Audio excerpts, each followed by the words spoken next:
Purdue, Fort Wayne, in Fort Wayne, Indiana, where tonight the Mastodons welcome in the Green Bay Phoenix, a future conference rival in the Horizon League. It's men's college soccer on the Never End Sports Network, presented by PolyPro Concrete Coatings. Hi, everyone, and a pleasant Tuesday evening to you with Greg Boughton. I'm John Nolan. So glad to have you with us, and what a beautiful night we have here in the Summit City, Greg. And next year, this will be a conference rivalry matchup when the Mastodons join the Horizon League. But for right now, a midweek non-conference tilt. A couple of teams still searching for their identities here early in this season due to inexperience and injuries as well. That said, the Mastodons coming off an impressive result last time out, a 2-1 victory over Belmont. Nice. Well, I'm looking forward to the match, that's for sure. I have not been out to watch Purdue Fort Wayne play yet this year. And I've known Mike Harper, the coach, for years, so I'm hoping that he will be able to help find what he's searching for with this team. Mastodons coming off a terrific campaign last year. You mentioned the Mastodons head coach Mike Harper. There's his counterpart in Jeremy Bonomo, a 2002 alumnus of New Hampshire, a former Cincinnati assistant coach, now in year number 5, guiding the Phoenix. And as for the Purdue Fort Wayne Hall of Famer, Mike Harper, now in his 13th year here at the helm. And number 39, in goal, Eric Larson. Assistant coaches for the Mastodons are Barry Morgan and Jeff Ritchie. The Mastodons head coach is Mike Harper. Ladies and gentlemen, please rise your attention to the other. Let's take a look now at the starting 11 out there on the field for Green Bay. And Izal Milan without a point so far this season. He'll be coming off of the bench here tonight. And otherwise for the Phoenix, Clay Brown, Freddie Ortega, and Aiden Bates, all goal scorers so far in the campaign.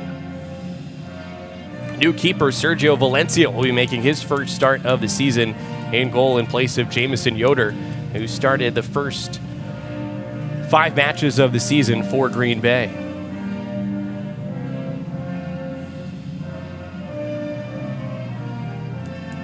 And for the Mastodons, keep an eye on number 9, Blake Kearns. He had both goals in the win over Belmont, and yesterday he was named the Summit League's Offensive Player of the Week.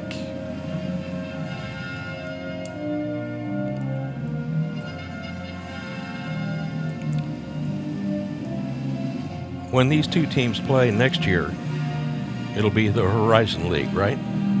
Yeah, a lot more on the line next year when the Mastodons make the transition from the Summit League to the Horizon.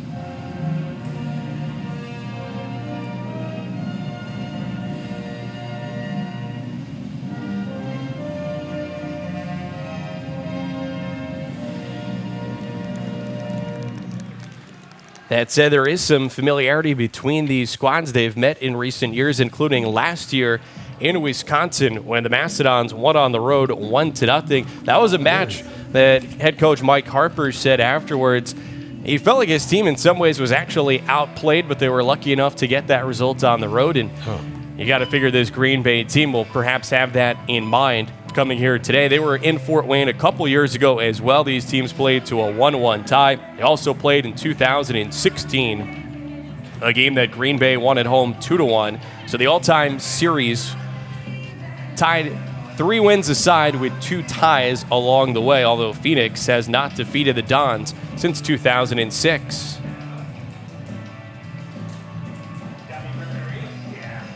On the right side there, in gold, it's Eric Larson,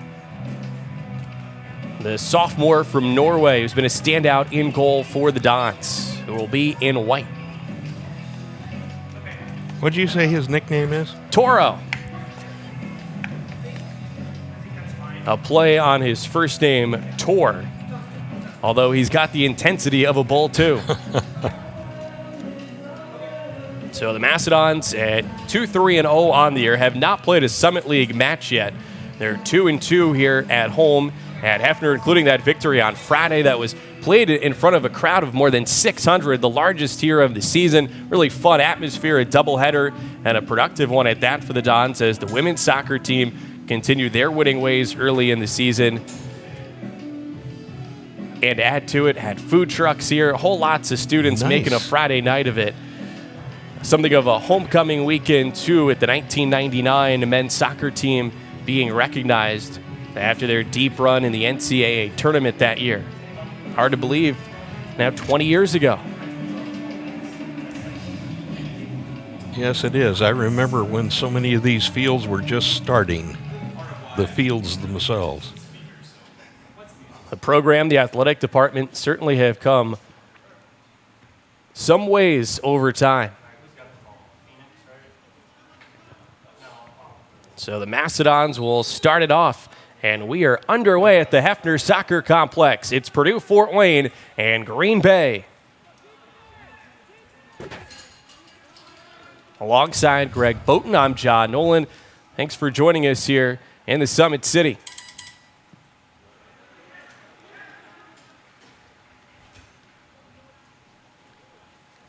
Kyle Hannon, our referee on the field here this evening, with Jonathan McCoy and Joshua Overmeyer, the assistant referees on the sidelines.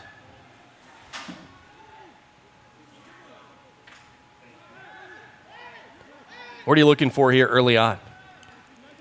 For me, it's who has a little bit of control in their touch.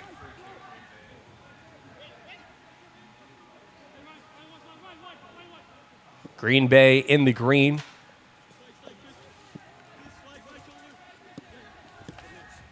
Right now, they are definitely feeling each other out because just passing the ball around, not getting a lot of pressure. Yeah, the Phoenix, a possession-based team.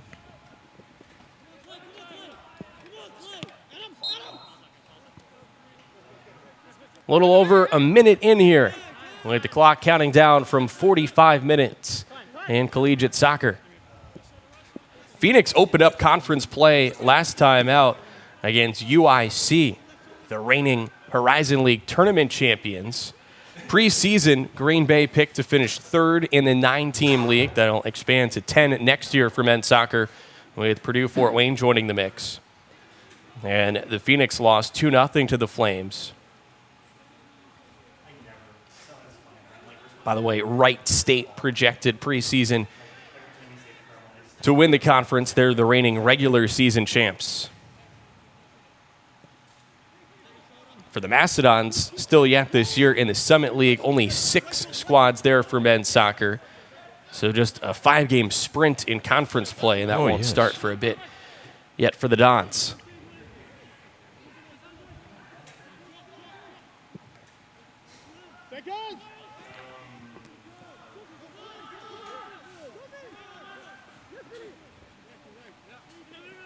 Here's Ryan Burnt on the sideline. He has a goal so far this year. The Mastodons with 5 goals in 5 matches. A group that graduated a lot from a year ago when they made the Summit League tournament. There was a little bit of nice passing there when there was pressure, but when he tried to release it and get it away, right to a Green Bay player.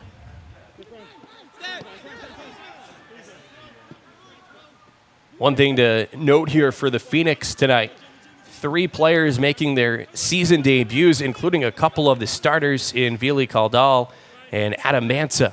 And there's Mansa, number 16, who's tackled off the ball. Burnt plays it wide. The Fort Wayne native, Kyle Hoagland, one of the tri-captains for the Mastodons. Hoagland out of nearby Carroll High School. It's a Don squad that has a pretty good balance between local talent, in-state talent, and then also a heavy international feel.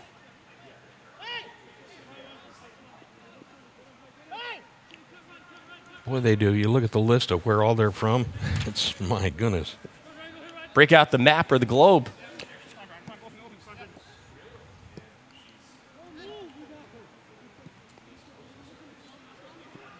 There's Blake Kearns pressuring up high. Again, Kearns coming off the 2-goal performance last time out, a redshirt senior from Australia. Mike Harper says that Kearns, at times he feels like he's not human, just has another speed that really no one else on this team has at this point.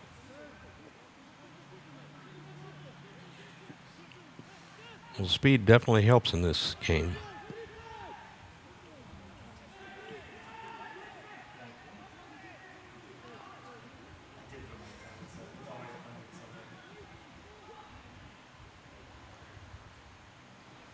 another throw in for the Phoenix.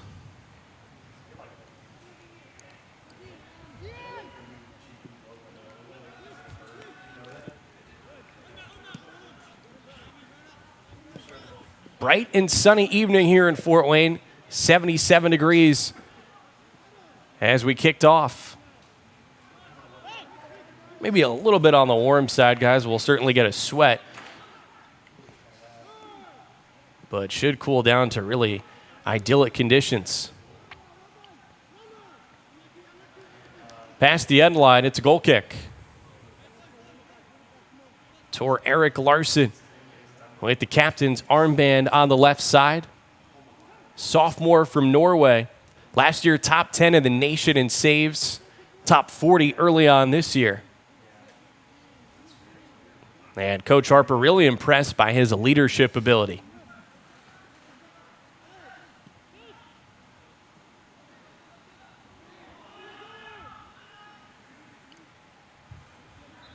You can tell the Green Bay player was looking for a call right there, but it's kind of like, nope, sorry.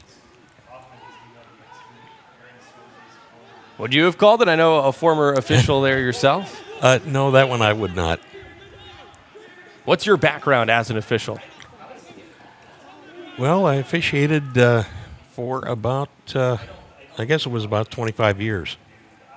And mentally, I still do it, but my knee said I could not anymore. Actually, both knees talked to me and said, Well, you got to listen to them. Especially if it was both of them. They outnumbered you. The Dons with an early chance. It's Kearns.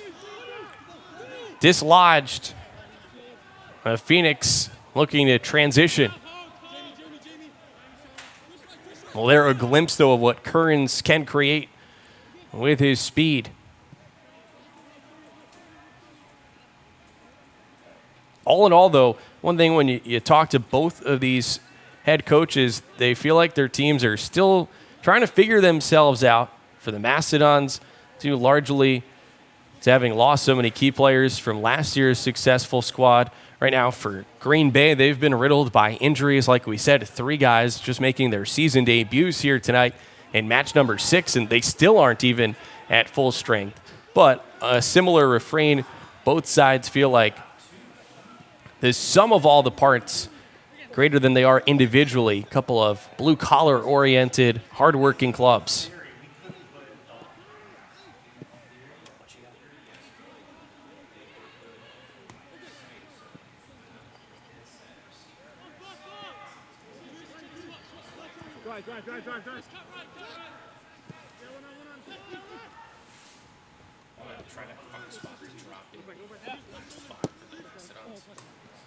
It's a turnover. Okay, somebody. Played across. Kearns. Oh. Denied. Valencia comes off of his line, and he smothers it. Out on the wing, it was Emil Fossey, the transfer from Denver, making a difference. Let's check it out again. Fossey, a sophomore from Norway, who was with a conference rival last year in Denver. And that was a nice cross.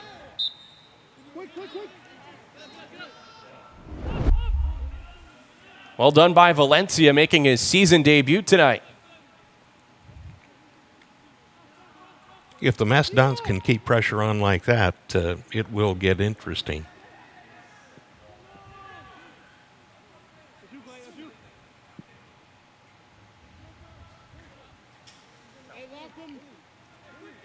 It's just natural, the more pressure they put on, the more that the defenders will tend to hold back just a little bit.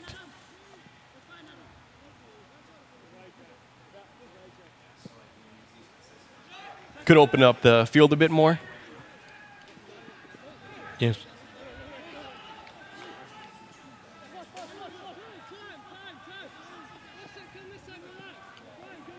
Not too physical so far, but Yeah. both whistles have gone against the Dons.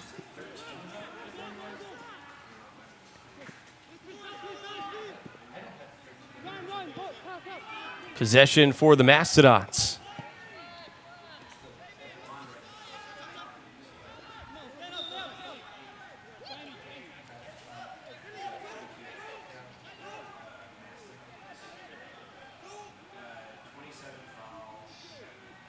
I'm not quite sure, but I think that ball must have bounced up and handball.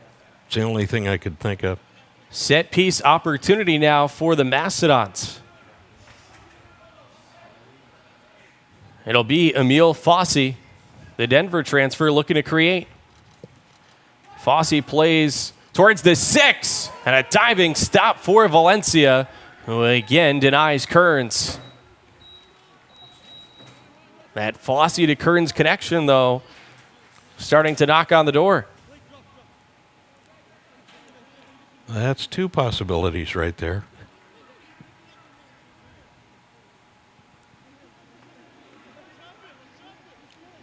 But you mentioned that Coach Harper said that they won last year, 1-0. That was the result on the road. And here's that replay. That was a nice job by Valencia.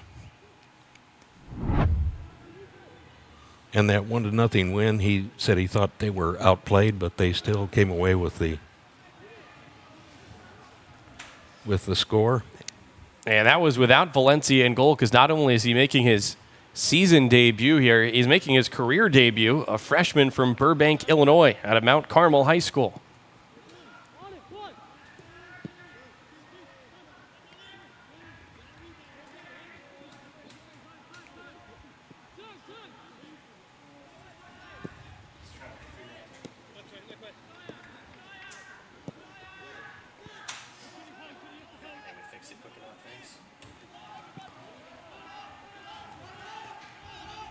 Comes all the way back to Toro.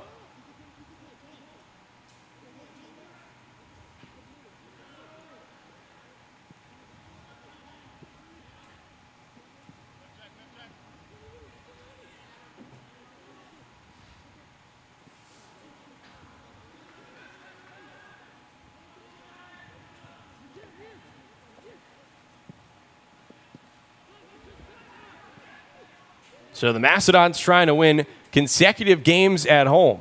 Mike Harper looking at this stretch right now where the Mastodons get cozy here at home for a while. They'll be here on Friday night as well against Northern Illinois. The other victory for the Dons this year earlier against Marion.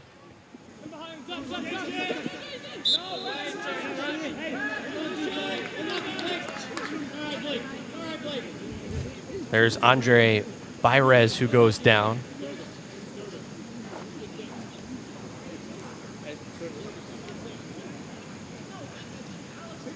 Kyle Hannon, our referee, looking over, and he'll stop the clock now.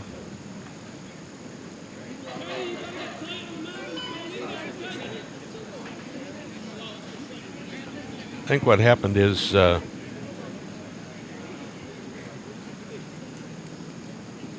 he get stepped on?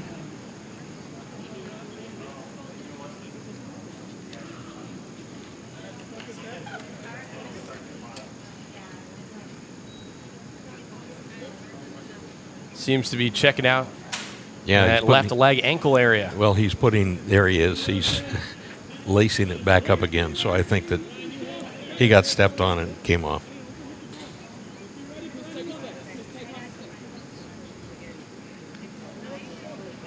And that probably didn't feel very good.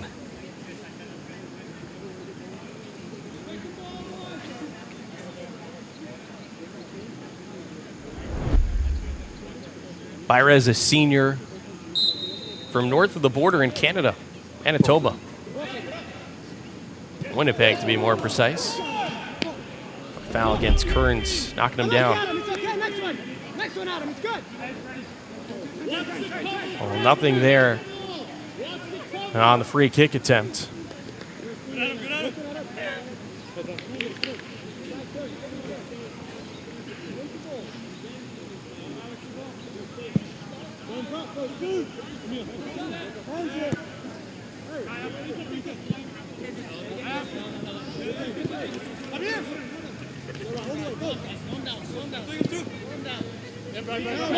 Kearns comes wide. Ryan Burnt, the cross, volleyed away.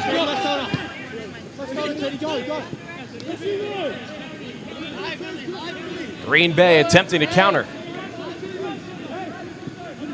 Hey! Switch it! What do you think Coach Bonomo's looking to do here? I think somebody was talking about switching. Oh, okay. And they do. It comes wide. Adam Mansa. Now it's dropped back. Jack Bradford. That patient approach for the Phoenix. Not a team to play direct very often. They'll go side to side. Loose ball.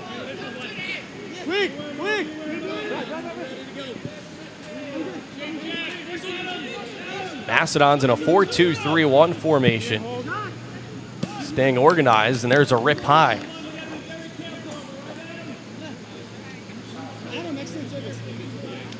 That was Bayrez giving it a bid. Standing after he was down earlier. And when you talk about pulling out a win when you don't feel as though maybe you played your best, that's always great. But the other side of it is you get in a game like this, same thing can happen. There have been 2 or 3 chances that the Mastodons have had with putting pressure on. All of a sudden, boom, a goal goes in for Green Bay and changes things. Man coming. Time. This side.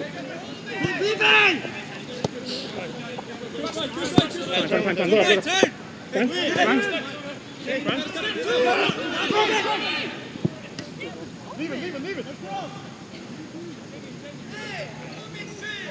Another goal kick coming here for the Mastodons, and a look at the schedule so far for Purdue Fort Wayne. Mike Harper feels like they've been tested here against strong competition.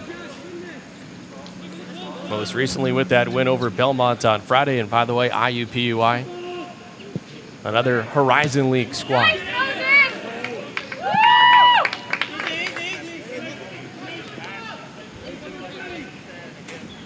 I'm not familiar with Cal Baptist. First year in Division I. Inside the 18, the left foot blocked. Don's had all 11 back though, and Green Bay retains. Ryan Vang back and forth with Bradford. Out wide. Kearns trying to pester. Kearns a takeaway. Yep. He's down and fouled.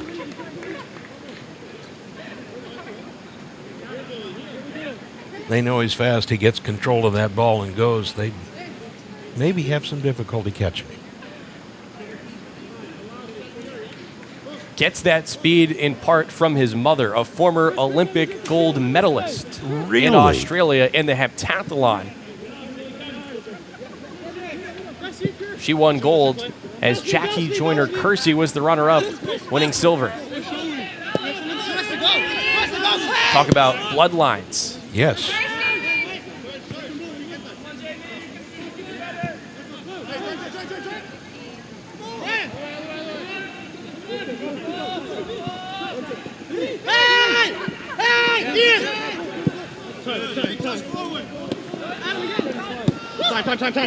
Time. Mansa up ahead. And give it away.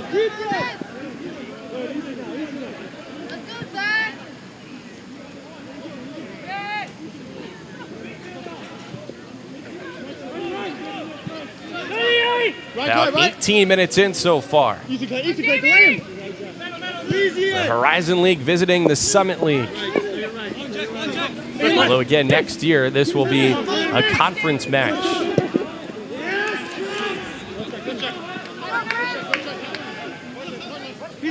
One v one. And with the right foot, deflected.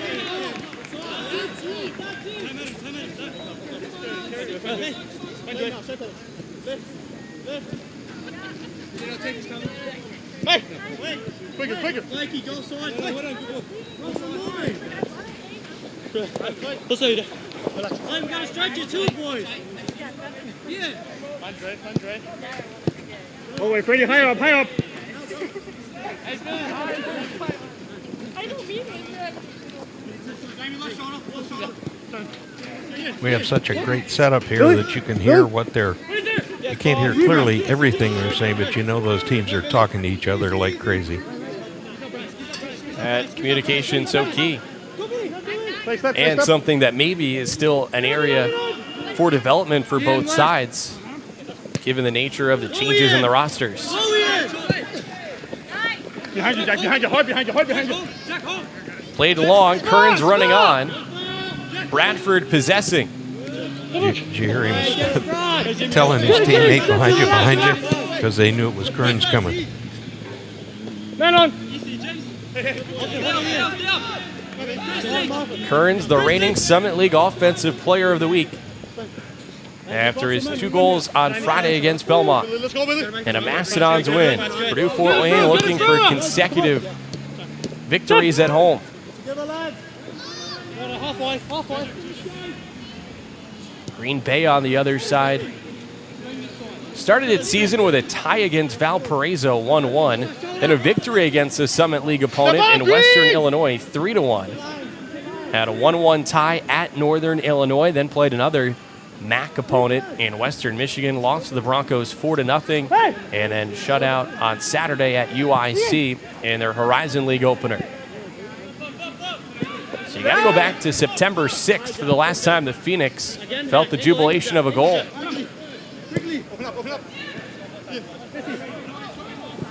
That can begin to wear on you a little bit. Think that could become mental? Oh, yes.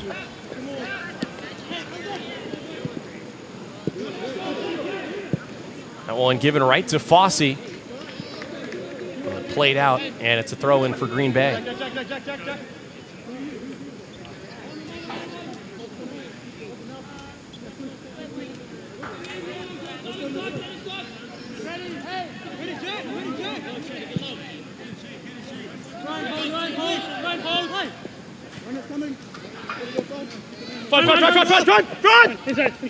My sons played soccer, but my daughter was always involved in dance, still teaches dance, Oh, yeah?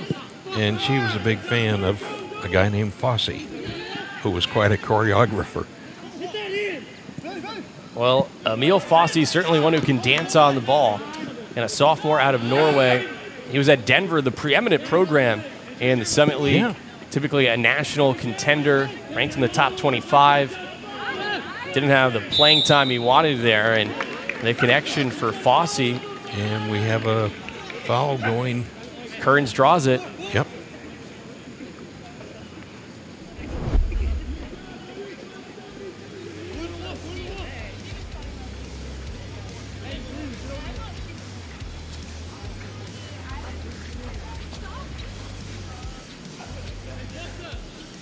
Oh, yeah. Just outside the penalty area.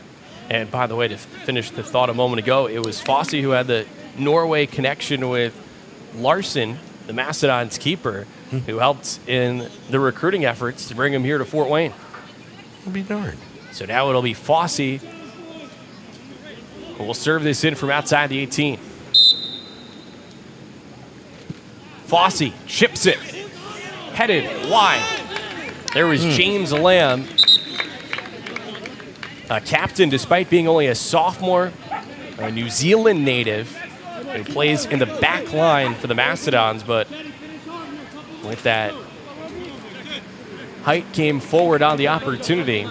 And the Mastodons knocking here, but still scoreless about halfway through the first half.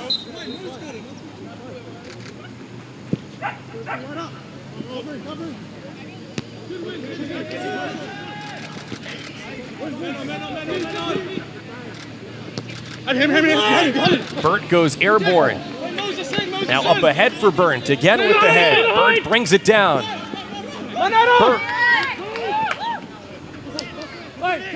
Not the touch he wanted. The Mastodons get it back.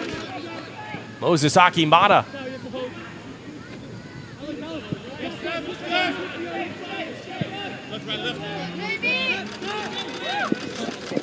Lamb cuts it back.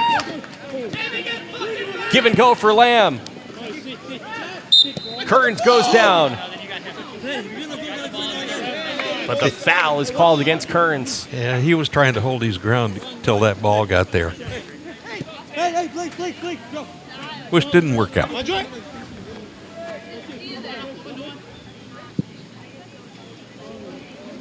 One more foul so far for Purdue Fort Wayne.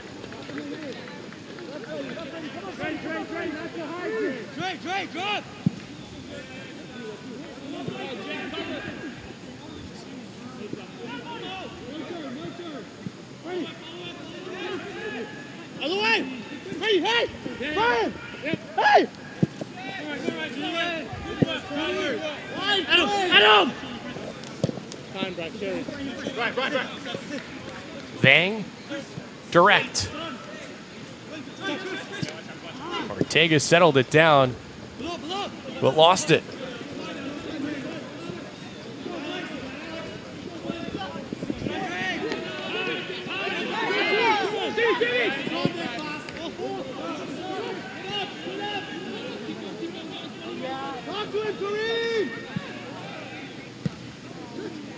There's a chance for Green Bay with Clay Brown knocking it high. And now inside of 20 minutes to go and the first 45 minutes. And subs come on.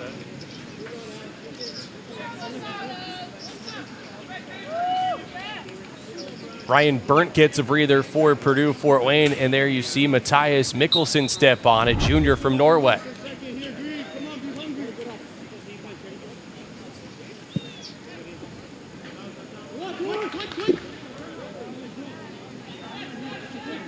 College soccer, you can sub more liberally than for those who follow professional soccer.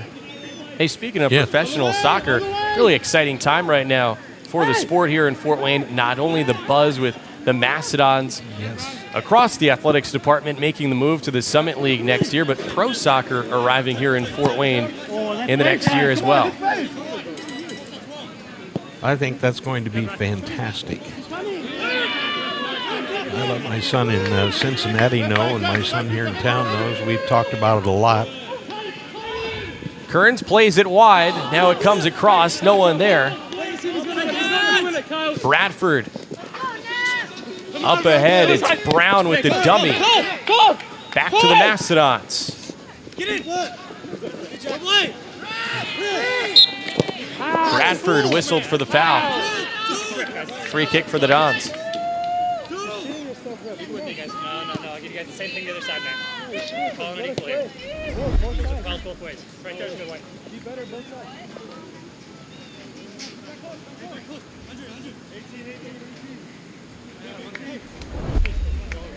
And if you didn't hear, it'll be Fort Wayne FC making its debut in 2020.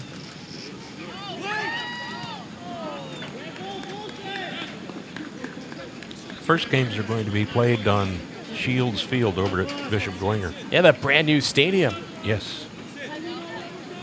Hosting the Saints football team starting this fall, soccer as well. And then the home later on for Fort Wayne FC will be at the Fort Wayne Sport Club. That'll be nice. It'll be Emil Fossey taking the corner. The sophomore from Norway, transferred in from Denver.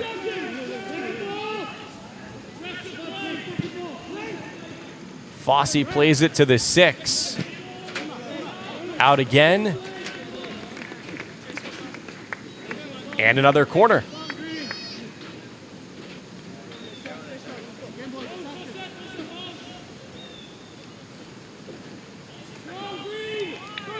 This will be the second corner now for the Mastodons.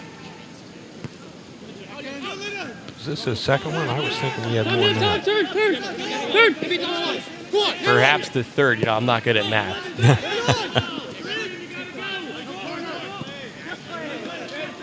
Wait, Chris Coyote, sit up. There in the background, you see the logos for the current members of the Summit League in men's soccer, and it counts Eastern Illinois, which is otherwise not in the Summit League for sports like basketball and volleyball. Right here. Yep.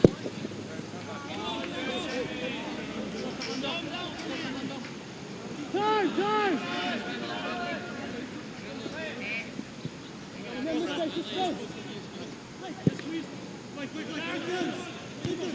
We've played almost a half hour so far. What are your impressions? Well, I do like the pressure that Purdue Fort Wayne has been putting on.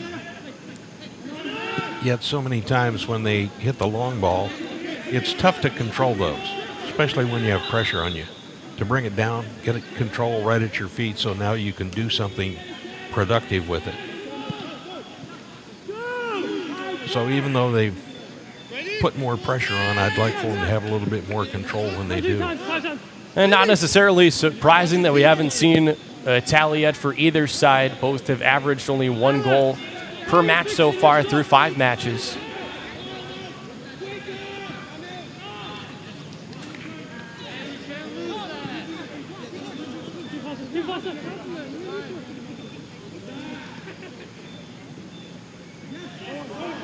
Fosse on the sideline. That was nice work to get that ball down there. Dancer, right? Yes.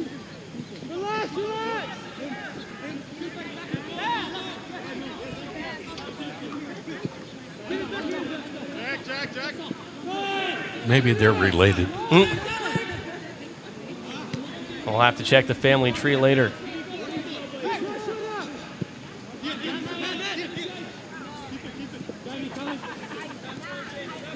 Again, for Green Bay, head coach Jeremy Bonomo saying that this season has been one that most coaches don't ever want, injury-plagued. That said, for him in his 5th year, he says he's never really experienced this before, so from that perspective, at least fortunate. Tonight, 3 guys making their season debuts and still not even at 100% strength. And trying to just work those guys in, I guess that's the beauty of a non-conference match, right? Yes.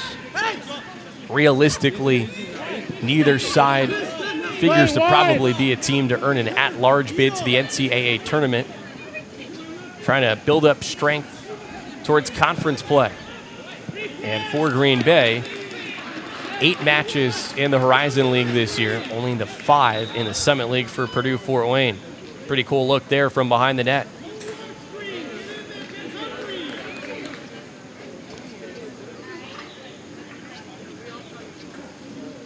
Green Bay now and Purdue Fort Wayne both turning to the bench. Jan Schumacher, a senior from Germany there with the headband on for the Dons.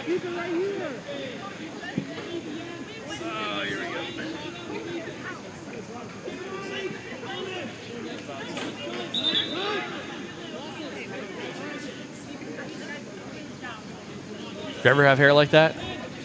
No.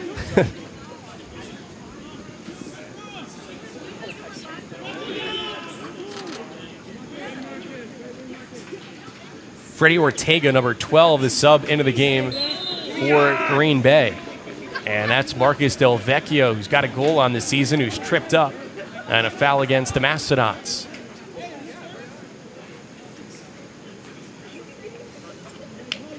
The referee is calling everything pretty tight right now. It's Kyle Hannon, our referee.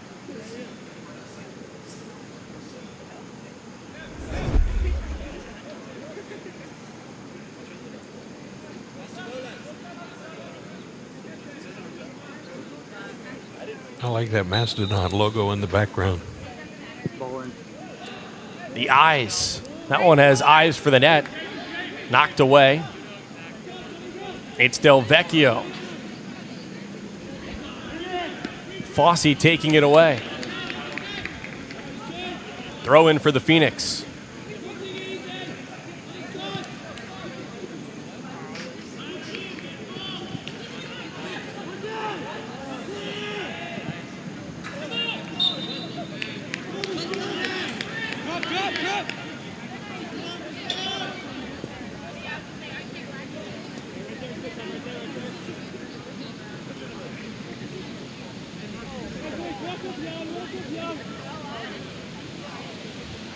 Still looking for the game's first goal.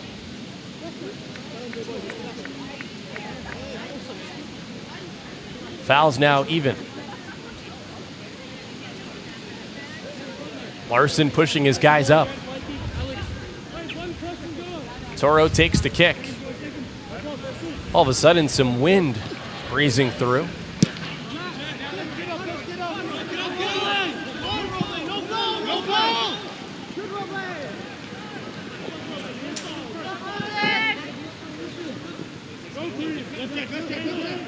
All in all, a pretty gorgeous night here in Fort Wayne, but do you think right now, does the glare play a factor for either side? Well, part of the reason it does is part of the field is shielded by some trees, so you have shade all the way across, but it's only in a small section. And so if you're in it, it's fine, and all of a sudden you come out of it, momentarily you're going to have trouble. That is if you're on the east side of the field looking back toward the west side of the field. This field runs north and south. Great complex here. Kyle Hoagland will have the throw for the Mastodons. Hoagland, the grad student from Fort Wayne, went to Carroll High School, grew up playing for the Fort Wayne Fever Academy, earned his undergraduate degree in business marketing, a 3-time Summit League academic honor roll member, including last year the Summit League Commissioner's List of Academic Excellence. One thing that Mike Harper is really proud of with this program is that in recent years they've had a team GPA north of 3.0. That is the way it should be. And a unit that's pretty active in the community too. Last night they were involved with the Mastodons program with local youth soccer players having the chance to get lessons here on campus.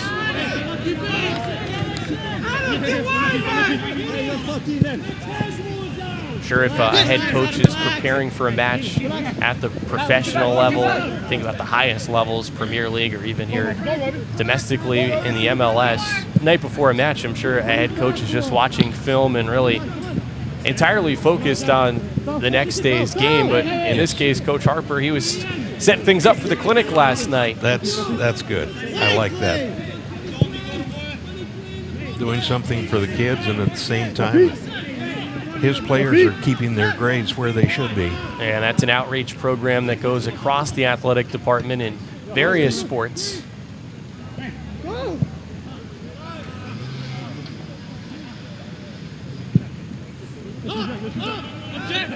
It's great that these young men get an opportunity to play soccer in college. And I'm sure many of them would like to play further. But what is next for them as far as making a living? Yeah, for most it'll be something other than sports. Though to mention again, next year professional soccer coming to Fort Wayne with Fort Wayne FC. And in talking with Coach Harper about that, he is excited for what it could mean for some of his players coming through the Mastodons program to have a nearby opportunity to play at the next level. Time. 23. Draw.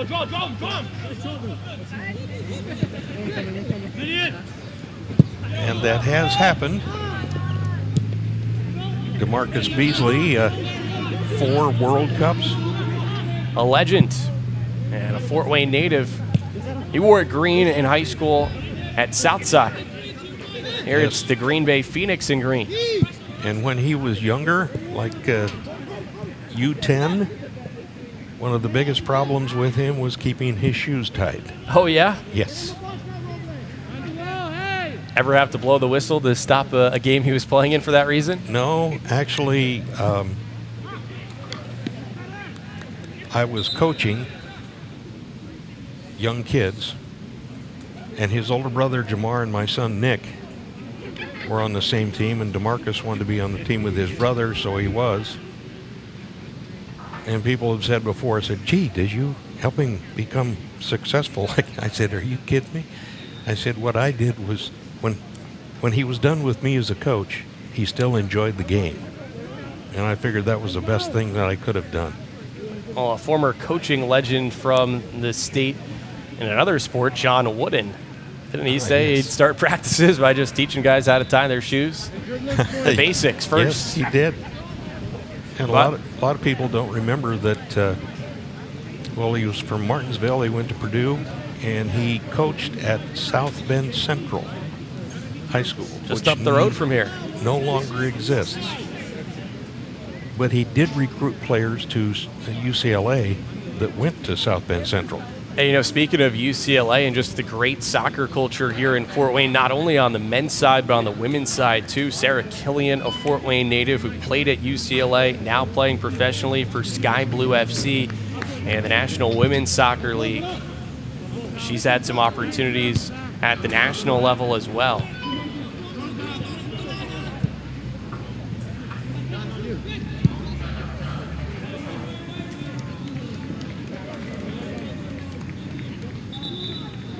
Her dad was a soccer player, and he's a coach at Bishop Dwenger. Where she went? He wasn't the coach when she was there, but he is now. And her sisters played too. Certainly steered Sarah right.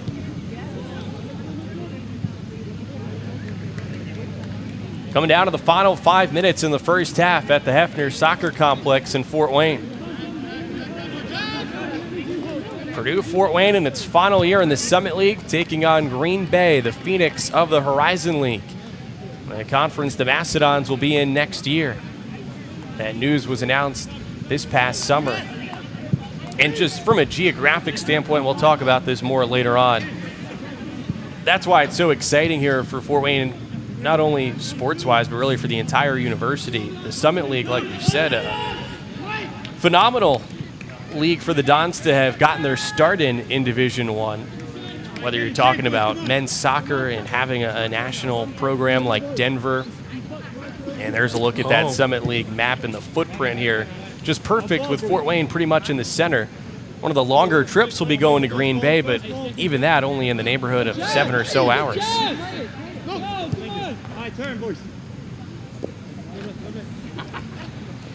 More of a truly Midwest-based league. Well, I'm glad we had that visual so that you really get a good look at it. Great job by Doug Ferguson and the crew in the truck. That's Never Ends Productions for you. Easy. Men's college soccer here on Never Ends Yards. tonight, and glad to have you streaming on YouTube. Who's here? All Mastodon soccer matches for both the men and the women streaming on YouTube. There's a collision. Fuck, man! Uh-oh. Oh, fuck! My first time. It doesn't matter. It doesn't matter. Right. Too hard of a take. Oh, shit! It's late. Yes. Well, for those who didn't have the earmuffs on, we apologize.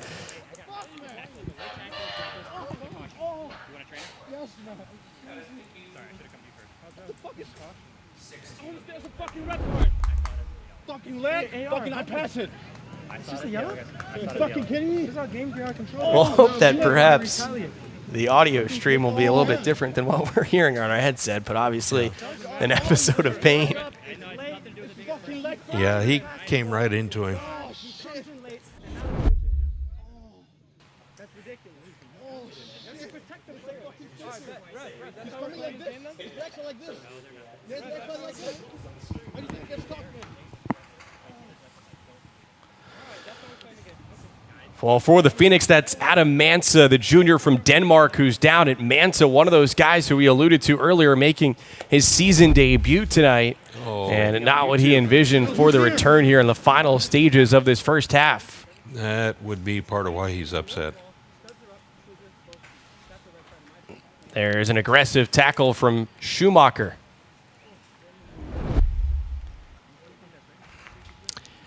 Yeah, I'm thinking, especially being able to see it again, that that is very fortunate that he only got a yellow. Our first card of the night. The Mastodons this year have been a fairly clean team, only 6 yellow cards, no red cards through their first 5 matches. For me, the difference is the speed. Speed of coming in the field. Yes, he had him late. Yes, that's all there, but he's not running. He's not coming. Again, Greg, your background as an official, how do you handle a situation like this where you have one side that's unhappy with you? It does seem like Kyle Hannon remaining poised himself. Well, you have to remain poised, and what he What you could do a lot of times is back away from the players, walk away, keep your eye on the field, talk with your AR on that side, and just talk amongst yourselves. Hopefully you give them a chance to calm down. Nice thing is the coach is not going berserk. Jeremy Bonomo staying composed himself there on the Green Bay side. We got a temporary sub for you. Come back on. Although if this is the first game for Adam being back, the coach got to be over there just shaking his head about that. Yeah, again, a Green Bay team that's been riddled by injuries so far this year. And now we hope for the best for Manso. It sounds like we'll come off here for the final 3:35 of the half. It's Ian Smith, number 6. Hey, let's just keep playing now. Standing up for his teammate. Well, we'll see if this kind of changes the complexion of the game now going forward. Could see a bit more intensity for the final 3.5 minutes than we would have otherwise. And then perhaps a factor going into the second half as well.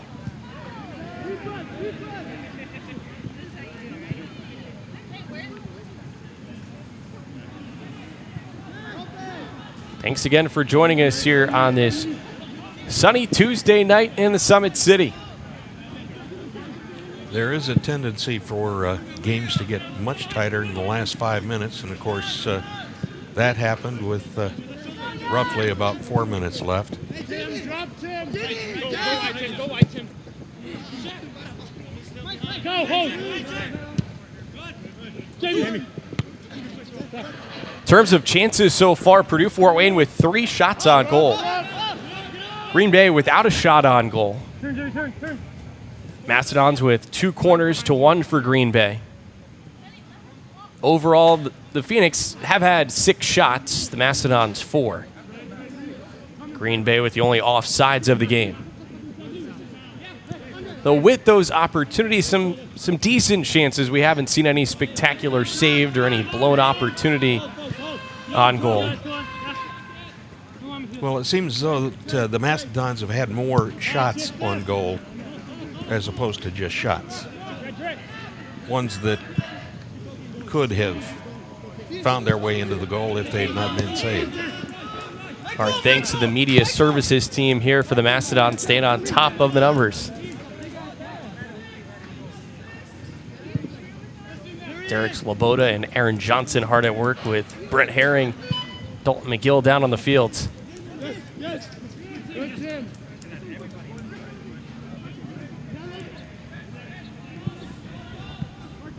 95 seconds remaining in the first half. Mike. Yeah, touch. Nicholson plays it long. Nem Volzdich running on. Man coming. Tim. Hey.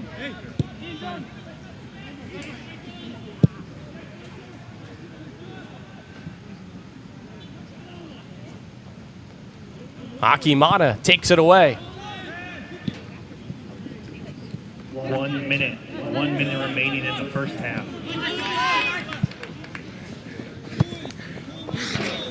Lines out. Let's do.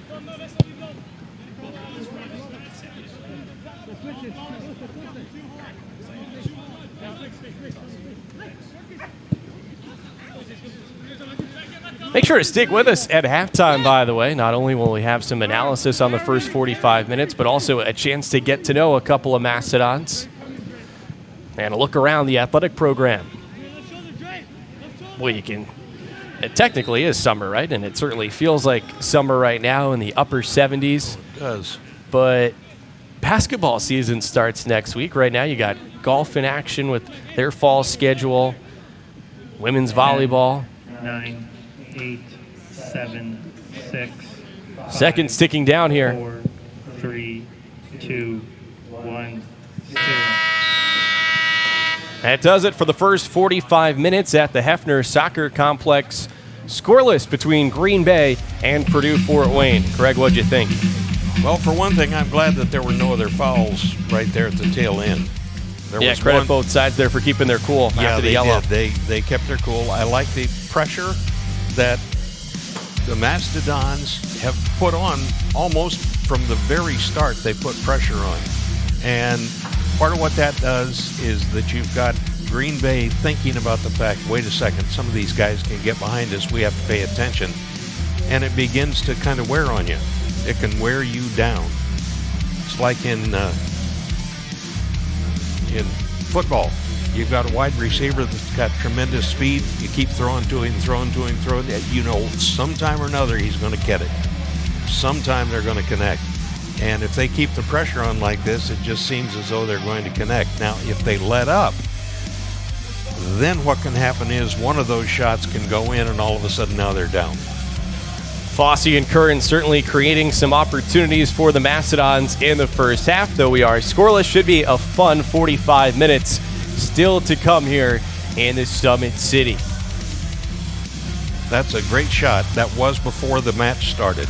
Yeah, and now the fans have filed in, and so we've got 45 minutes to go. We'll get the second half going in less than 15 minutes. For now, though, we'll step aside when we come back, take a look back at a great night of soccer here that was on Friday as both the men's and women's programs picked up wins, and we'll also sit down with Moses Akimana and Jan Schumacher, get to know a couple of these Dons. All that and more. You're watching Men's College Soccer on the Never End Sports Network, presented by Poly Pro Concrete Coatings.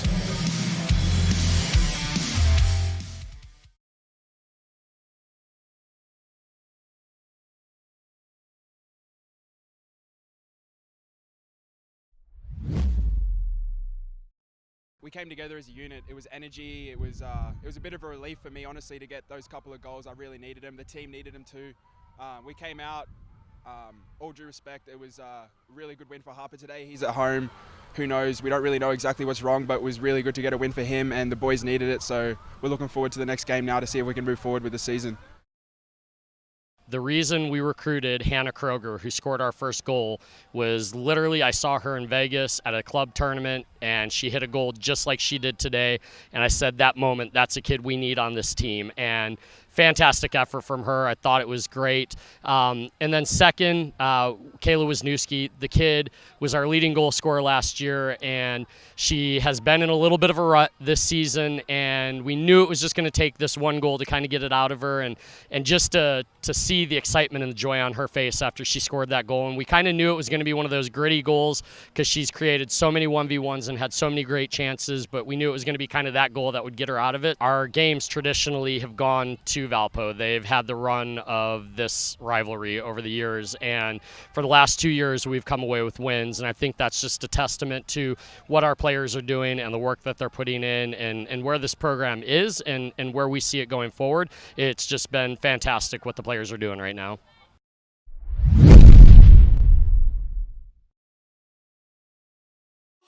Don's looking to donate his plasma, save lives, and earn extra money. See Don check in. See Don answer questionnaire. See Don get vitals checked. See Don donate plasma to save lives and earn money. See Don setting his next appointment from the new BioLife app. See Don leaving with his BioLife debit card with money available. Be like Don. Donate today at either locations in Fort Wayne. Visit biolifeplasma.com or the BioLife app to view monthly specials.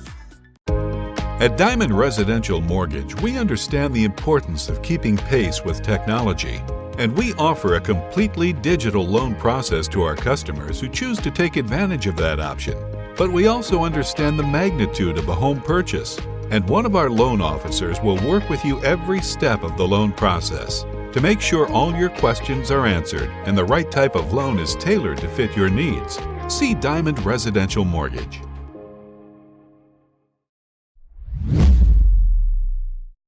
Winning is becoming contagious, and it's not just the result on the scoreboard. It's what the players are doing in their individual battles on the field.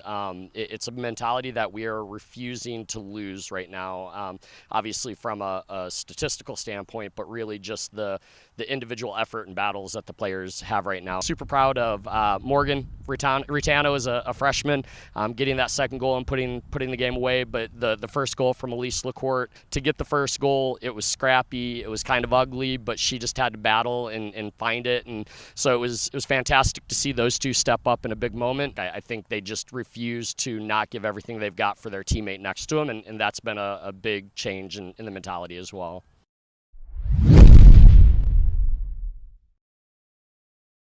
We all have a car we drive in our dreams, like a car you take on the open road. A car that takes you on an adventure. Or maybe it's a car the whole family can take. At Ford Financial Credit Union, we can make your dreams come true. We've got great low rates on auto loans and can approve you in a matter of minutes. Stop by your local branch or apply today at fortfinancialcu.org. Fort Financial. It's time to live your dreams. I live in Auckland, New Zealand. I moved there fall 2018. I'm a business marketing major. Business marketing is a really interesting thing to study. I listen to music, watch movies, definitely the size and the weather. There's a lot of beaches in New Zealand, probably burgers and shakes. Shout out to my little brother, Leah. My name's Moses, and it's a great day to be a dog.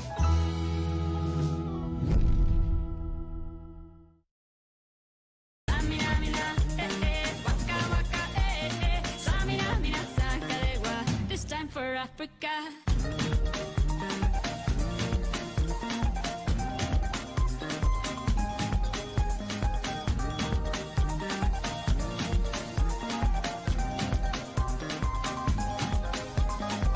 This time for Africa.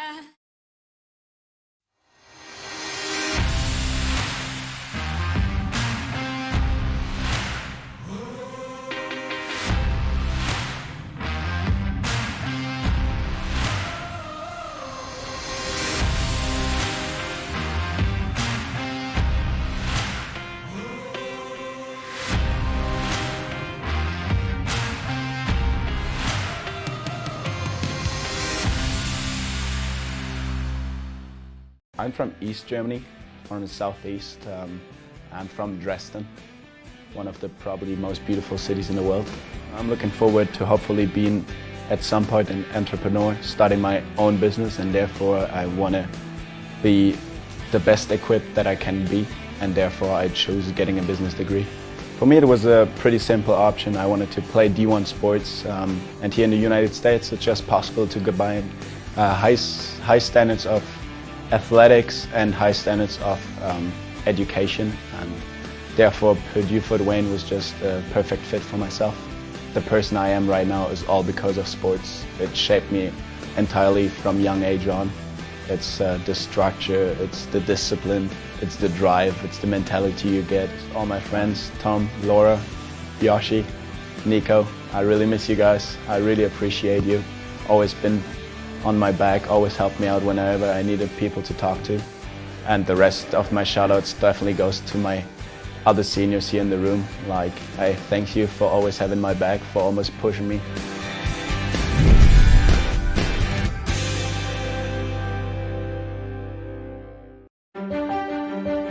Purdue University Fort Wayne will be joining the Horizon League as its newest member. We want to be an innovative, creative, competitive, dynamic Division I conference, and the university believes the same thing. They're innovation, they're dynamic, creative, and they have potential.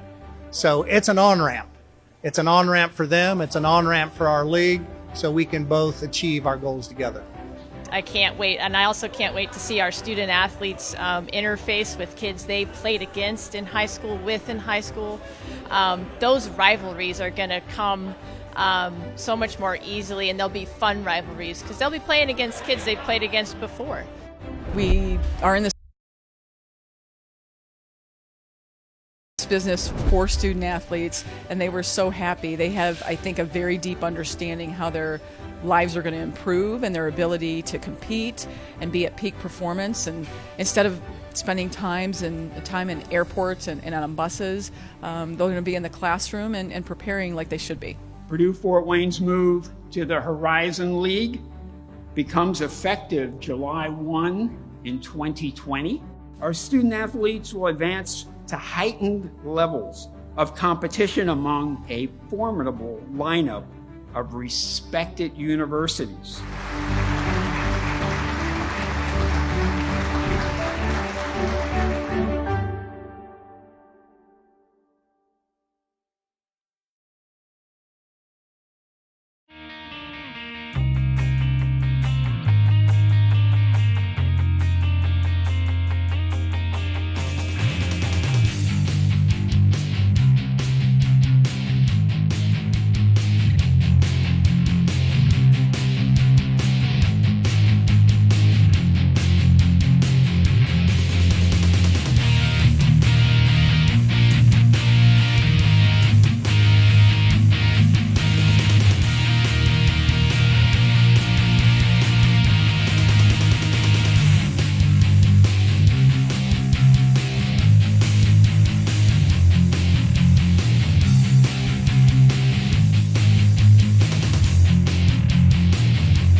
lot of it, to me, is going to have with not just the passing, but the touches on the ball.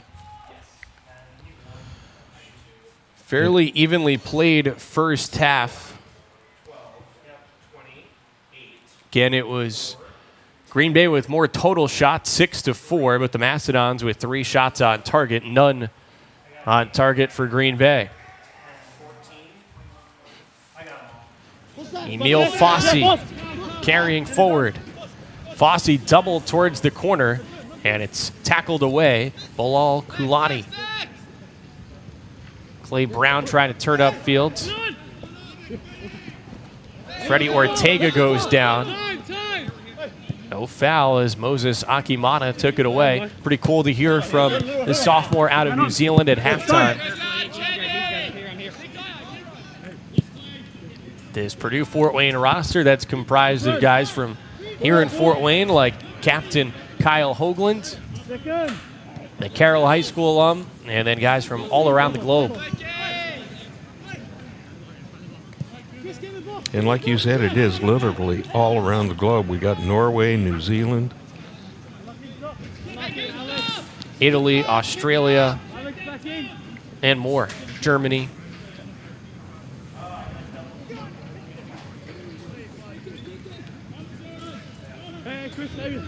So it's Sergio Valencia who's got the clean sheet so far in goal for Green Bay, the freshman from Burbank, Illinois, making his career debut after Jamison Yoder had started the first 5 matches of the season for Green Bay.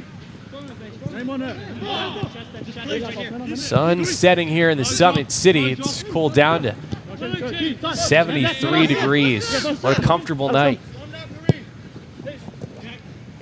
Kind of weather I'm sure even a referee would like working in, right? Oh, yes. The college soccer season begins in the summer, and it'll be a different story by the time conference titles are decided in November. And let's hope that the College Cup doesn't experience snow this year.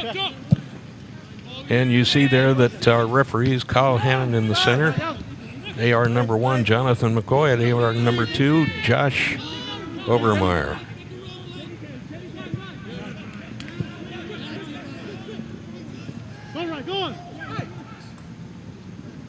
I recognize those 2 names, John Nolan, Greg Boughton. Glad to have you with us.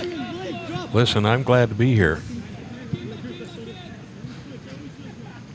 Mastodons looking for their 2nd win in a row. Purdue Fort Wayne was victorious here in front of their largest crowd of the season on Friday night. 2-1 result against Belmont. Blake Curran scored both of the goals. A redshirt senior from Australia. Afterwards named the Summit League Offensive Player of the Week. After last year, one of the top newcomers in the Summit League. But that said, head coach Mike Harper, he'll tell you this isn't a team that's really going to be reliant on just one guy. It's a blue-collar collective effort, he says his team is going to need to have the success they want this year. Now there's a shot on goal. Larson corrals the bid there by Kareem Lauba. Alba had a pretty clean, clear angle right there, but that was right to Larson. Larson, the sophomore from Norway, last year top 10 in the country in saves. And Mike Harper really loves the leadership that Larson provides this team, even as an underclassman. He's the kind of guy who's going to be vocal, whether it's on the field here in a match or even as the guys are trying to get organized to take the preseason photo. Not afraid to let people know if they make a mistake, whether on the field or off.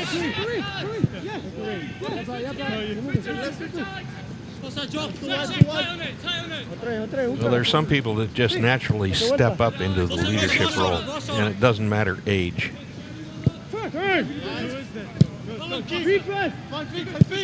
Chris Baranowski, he's got a couple of assists this year. In the center of the field, he can be a playmaker.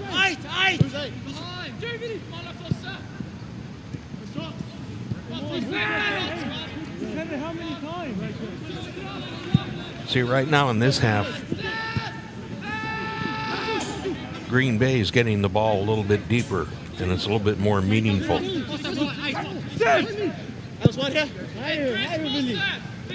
They go wide.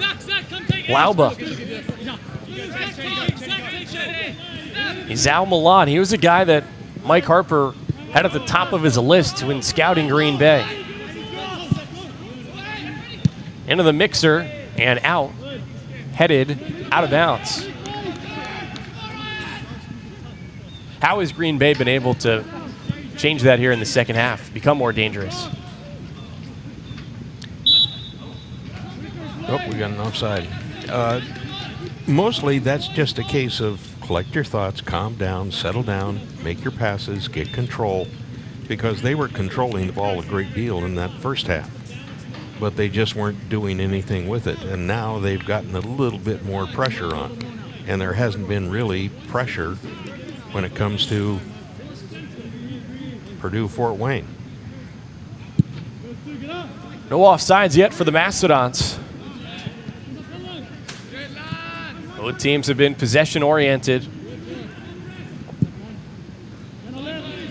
Now, that said, you figure maybe as this match gets later, that could change. Being a non-conference match, you don't have to get too caught up in keeping a clean sheet. Comes out wide, Moses Akimana. Alex Frank dispossessed. Kulani up ahead for Lauba. Milan knifes his way through traffic. Milan carrying. Into the attacking third. Milan touches it wide. Lauba. A reset.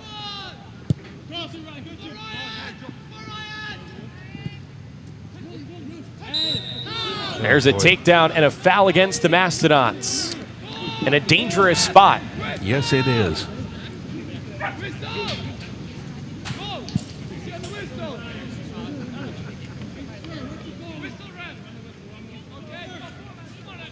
Vili Kaldal, the target up top. The native of Iceland, making his season debut. And it all started moments ago with Milan carrying through space.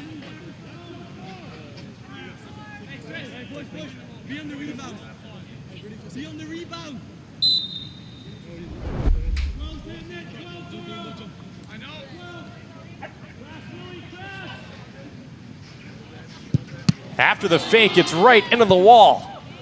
And the wall did a good job of staying put instead of ducking. Not fooled. Green Bay still possessing. It's Milan with the right foot off the sidebar. Oh, Milan. Hug that post.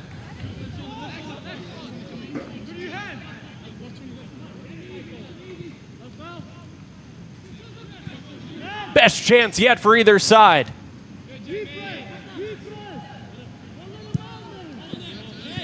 Now the Dons look to get forward. Blake Curran's taken down. It's a foul. And the first card tonight coming for the Phoenix. Goes against Jack Bradford, a center back. Basically, he had to foul him right there. Or else? He was gone. Off to the races. Yes. I'll tell you later. Each side now with one yellow against. And I'm pretty sure that the coach wouldn't be upset with that yellow. No protest from Jeremy Bonomo, the fifth-year leader for the Phoenix after his time as an assistant at Cincinnati. That's a program that the Mastodons have played over the years, and Purdue Fort Wayne Mike Harper making that connection. Back during Bonomo's time with the Bearcats and the Big East, nowadays the American Athletic Conference. Well, a couple of minutes after Green Bay had the best chance yet for either side, here comes another corner for the Mastodons. Purdue Fort Wayne in the first half had a couple of corners. The third corner tonight for the Dons. There you go. Third time's the charm. That's it. The Mastodons on the board first. Alex Frank, the sophomore from New Zealand.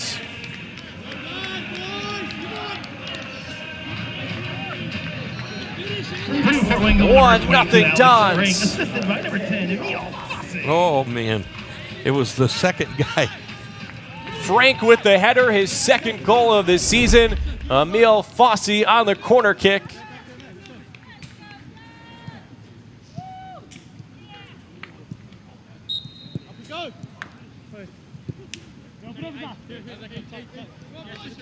A goal in the 55th minute for Purdue Fort Wayne.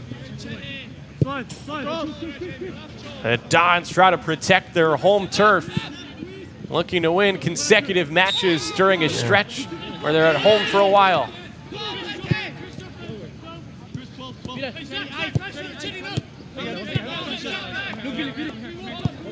What changes now for Green Bay? Well, what's interesting is that in soccer you talk a lot about to pay attention in the next 2, 3, 4 minutes because goals tend to come in bunches and not necessarily by the same team. I've seen it happen where one team scored, a couple minutes later the other team scored, and then a couple minutes later it was back to the first one. We'll see if there's an answer in store for the Phoenix. Meanwhile, we're going to look back at how the goal was created.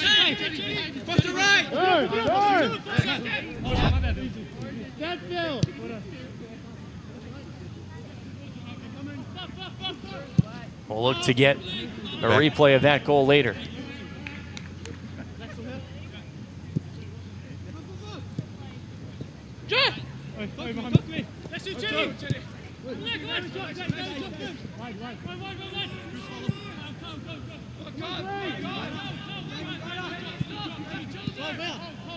Again, it's a Green Bay team that has been shut out in consecutive matches, an injury-plagued club, looking for its first goal in a couple of weeks.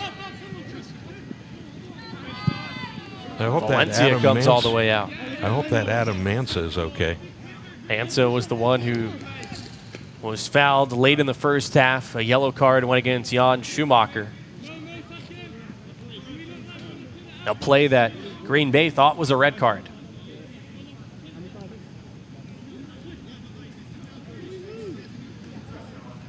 While the Phoenix are searching for an equalizer, the Mastodons trying to keep the pressure on, build on this advantage. Blake Kearns plays it back. And changes fields. Akimata coming up from the flank and tackled away. You can hear the urgency right now in the voices for Green Bay. And they do a good job moving that ball around. Keeping control of it.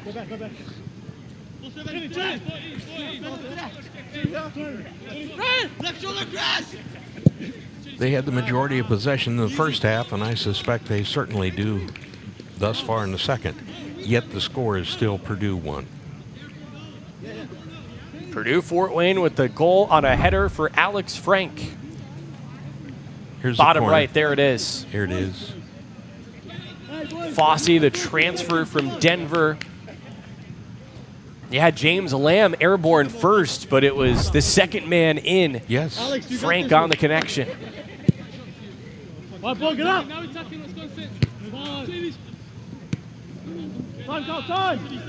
Mastodons coming off of a 10-win campaign last year. Their best season in Division I history. After a rich run in Division II. Making the transition nearly a couple of decades ago and now on the precipice of joining the Horizon League next year when they'll be in the same conference with Green Bay.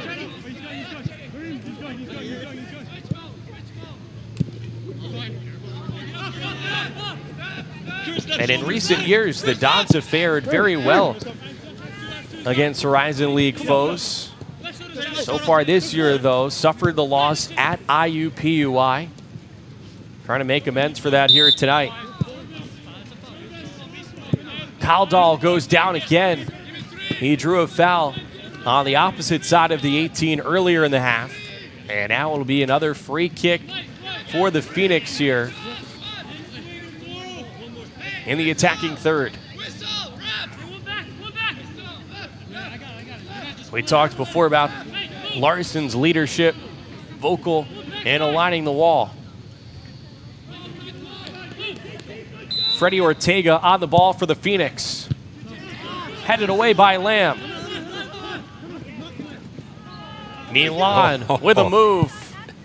Kearns was coming right at him. Chested down, and the flag is up. Offsides. Oh, if he would have gotten that ball.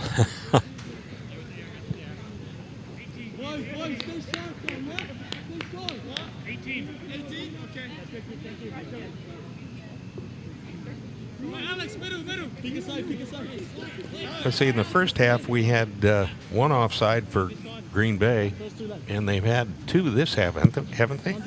Right up to 3 on the night. None for Purdue Fort Wayne. On sides, it's Kearns. Kearns working with Frank, the goal scorer. Now it's Fosse who had the feed. Oh, my. That gets through. But runs out. Was it touched by Green Bay? Yeah, there was a deflection. So another corner.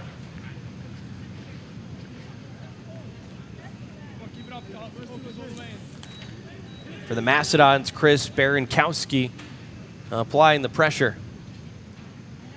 But it'll be Fosse to take the corner again. The Mastodons scored on a corner 7 minutes ago. Fosse plays it towards the 6. Oh, another one in the mixer and cleared away. That looked to me like Valencia got all the way over to make a save on that. The freshman keeper punched it out of traffic. And now he'll corral this one.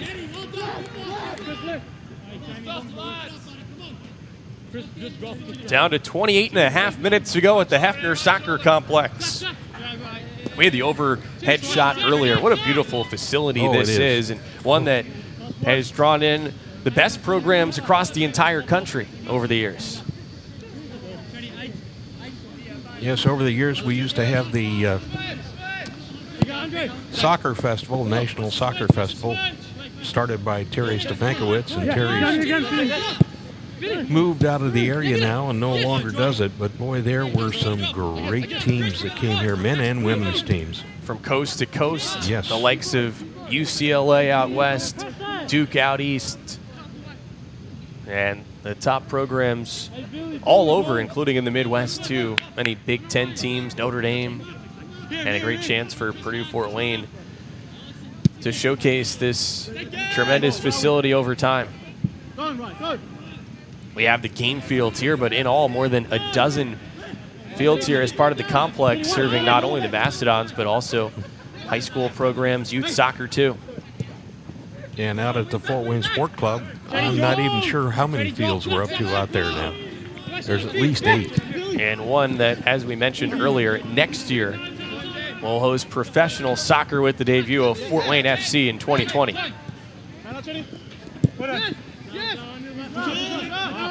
There we go. Don't let him go back, Billy. Go look, go look. Up. On your right. Move up.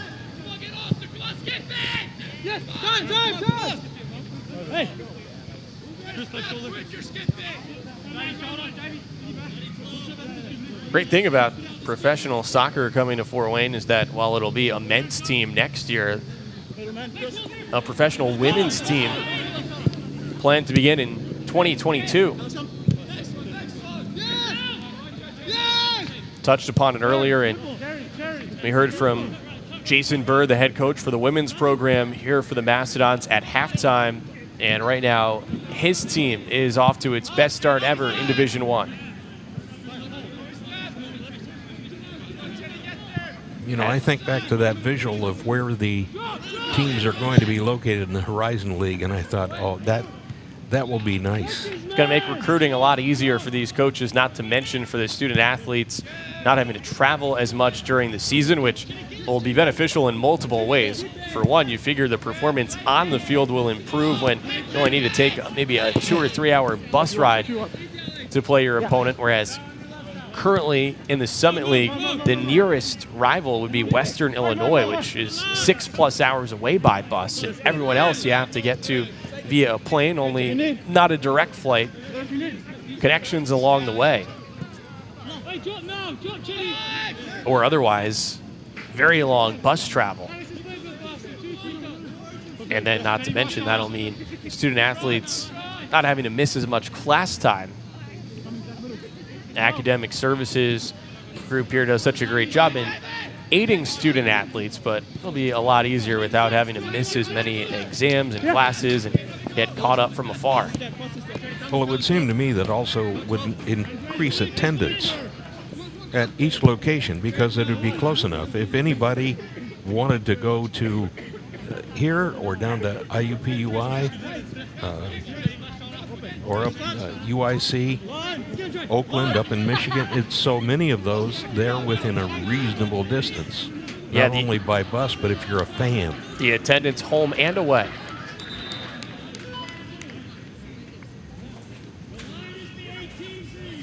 The footprint for the Horizon League with Purdue Fort Wayne smack in the middle. Get to renew the in-state rivalry with IUPUI as members of the same conference. Oakland and Detroit Mercy up in Michigan, Cleveland State, Youngstown State, Wright State over in Ohio, and Northern Kentucky at the top part of Kentucky. To give you an idea, I was in almost every one of those locations except Green Bay, or in that area, I should say, refereeing. Back with club soccer, U19 travel, I'd be in a lot of those areas refereeing. So I know they're not that far away. Very drivable, some great destinations there too. And Green Bay's got the travel partner with University of Wisconsin-Milwaukee.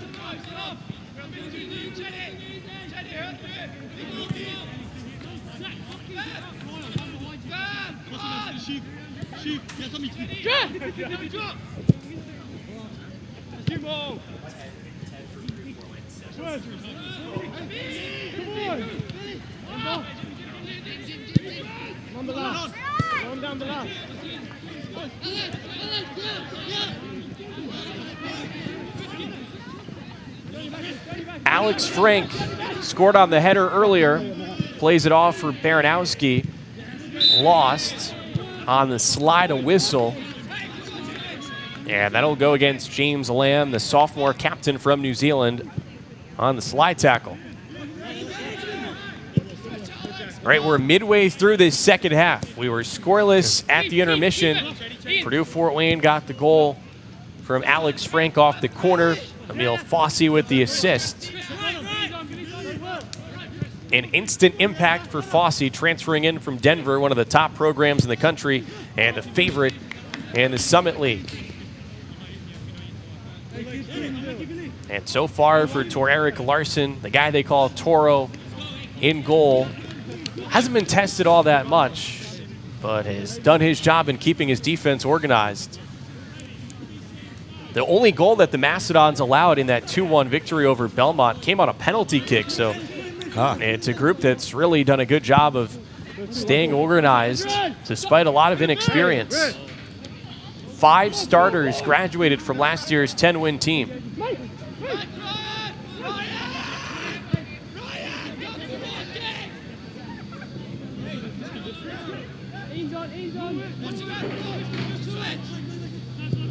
Michael Carrion goes wide. Kevin Sala comes to the ball. Ian Smith working with Andre Baires. Baires has a goal this year coming from the back line. Plays it up for Cale Dahl. Call Dahl into the box with the rip. And knocked away by Larson. Call Dahl, the native of Iceland, making his season debut. So a guy that the Dons couldn't have scouted in advance. showing his size and strength. And Larson game for the test.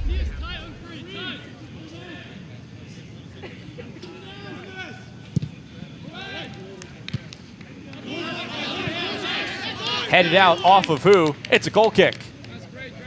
Yeah, I was going to say they're calling for another corner, and boy, that looked like it was clearly off of the head of a Green Bay player. Pretty good ball there by Freddie Ortega. Down to 20 and a half minutes. With Greg Bowden, I'm John Nolan. Thanks for joining us here on this Tuesday night from the Hefner Soccer Complex on the campus of Purdue Fort Wayne.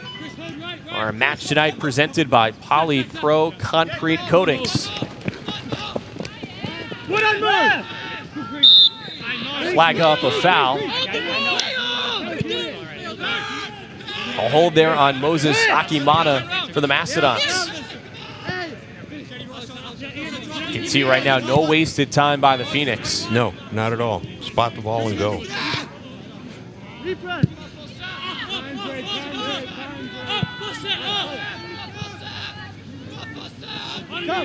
Get on side, get on side. Watch runners. You hear somebody yelling to a teammate to get on side because they know that they've been caught more than once. See if we start to see more subs soon. No changes yet in this second half. One time, headed out by Lamb. Kearns comes back. Check that, it's Burnt. Ryan Burnt lays it off for Alex Frank. Frank, a long ball, and that's right to Valencia.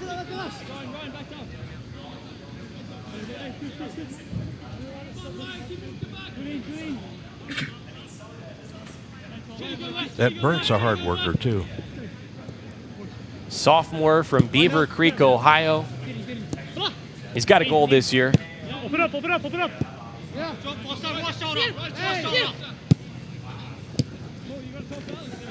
See, one of the things Harper has done as far as this team is concerned, they are pretty condensed, but you see the forwards coming back and playing defense.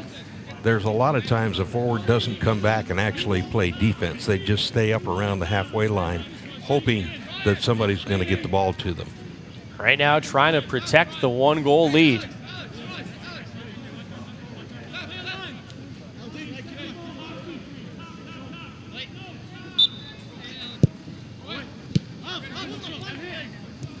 At the top of the 18, the Dons win it. Couldn't quite get a clear touch on that. Well, since the Mastodons grabbed the game's first goal on the Alex Frank header on the Emile Fossey corner, Green Bay has had the better of play. Looking for the equalizer. Caldal has it booted out, and a corner upcoming for the Phoenix.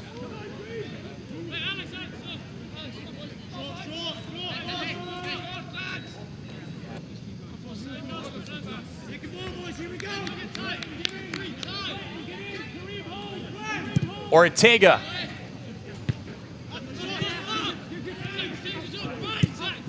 Lauba. Intercepted. Who else? Fossey. The Dons' counter attempt thwarted momentarily, but a throw in for Purdue Fort Wayne. And a sub.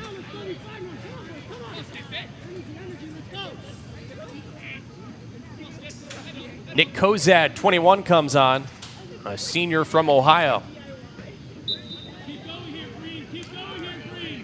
There's Kyle Hoagland, a Fort Wayne native, former Carroll Charger.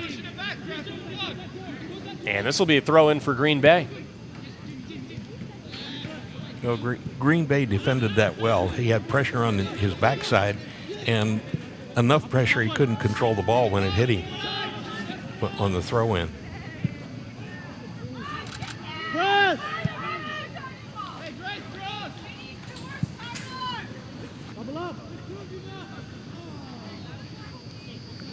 Yeah, I was going to say that that shouldn't be called.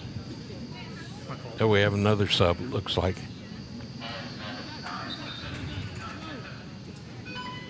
Blake Kearns returns. Kearns, the dynamic striker, should be fresh.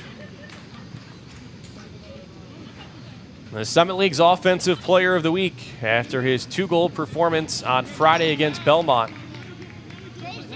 Redshirt senior from Australia. Head coach Mike Harper acknowledges that his team may not have one bona fide stud, but Kearns is as good as it gets for the Dons.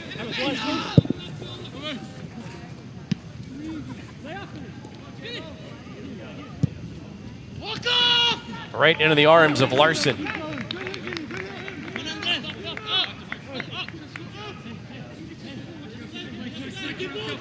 Mike Harper, the 13th year head coach for the Mastodons, the Purdue Fort Wayne Hall of Famer, with a fellow Dons Hall of Famer on his staff in Jeff Ritchie, who works with both the men's and the women's programs here.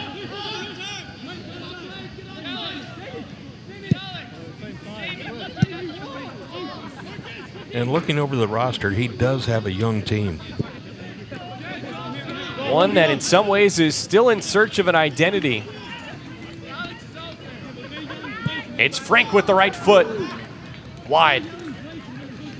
But that said, Mike envisions the identity for this group being one of a blue-collar nature, hardworking, not reliant on one individual. Trying to build on the tradition of this program, including last year's 10-win campaign. A collection of talent near and far. Well, when you say that, and I see some of those forwards coming back into the play to get on the defensive side of the ball, I would definitely agree that he's headed that way. Kulani. Lauba with the left foot. Careened outside. A substitution for the Mastodons before the throw-in. The Phoenix will make a change as well. For the Dons, it's Nem Vulsdich, a freshman from Evansville, downstate.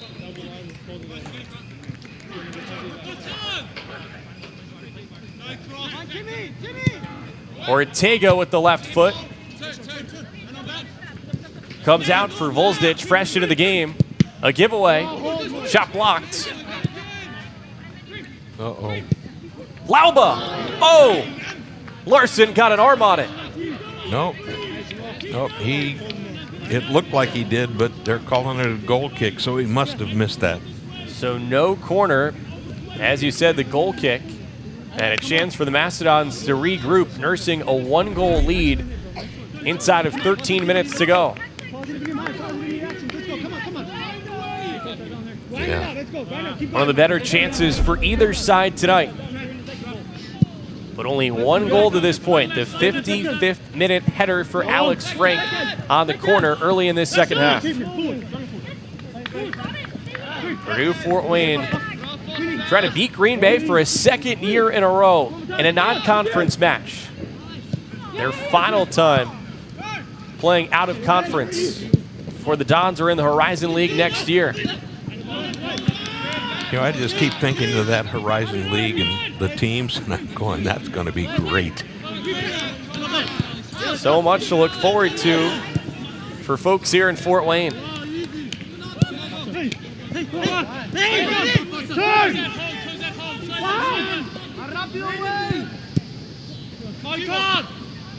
Del Vecchio towards the corner. Lauba. The Dons are on their heels.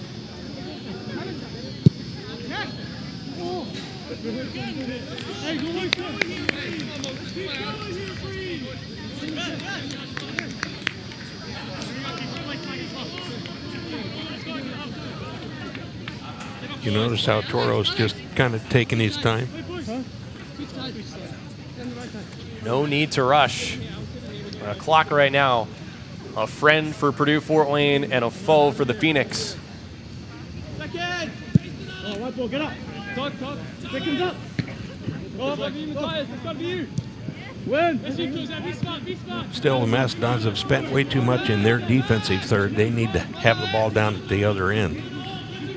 I think if we look at the stats for this half, you'll find by far the majority of it has been played in the Mastodons. Speaking of the Horizon League, after a home match here on Friday against Northern Illinois from the MAC, the Mastodons will go to Wright State, another Horizon League team. Then Oral Roberts in Tulsa, Oklahoma, the site for the Mastodons' Summit League debut this season. Returning to the non-conference at Cincinnati, then Detroit Mercy, yet another Horizon League opponent. And Notre Dame right now a top 10 team in the nation, as well as an in-state match for the Dons later on in October. Upcoming schedule presented by Poly Pro Concrete Coatings.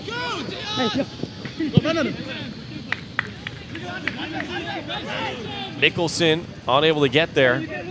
Back for Valencia. Green Bay looking to build up for an equalizer.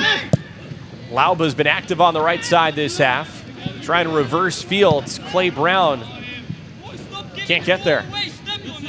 But a throw in for Green Bay.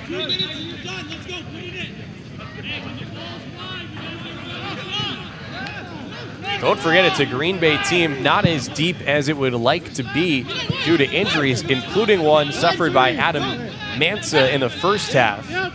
Late stages of the first half, he was taken down on a hard slide tackle. We haven't seen him in this second half. He had missed the first 5 matches of the season for Green Bay.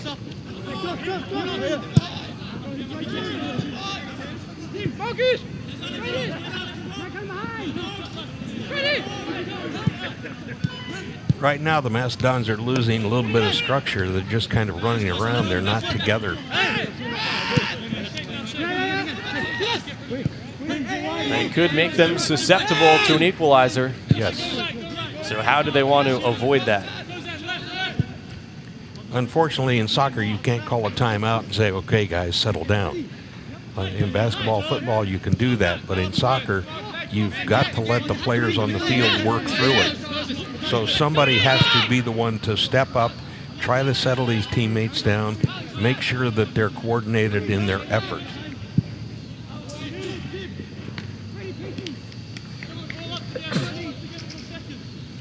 And it may be Larson that's the one that does that. Yeah, like we said, he's not shy about being vocal. The go-to leader, says head coach Mike Harper. His calmness right there, just in, I got the ball, settle down, let's go.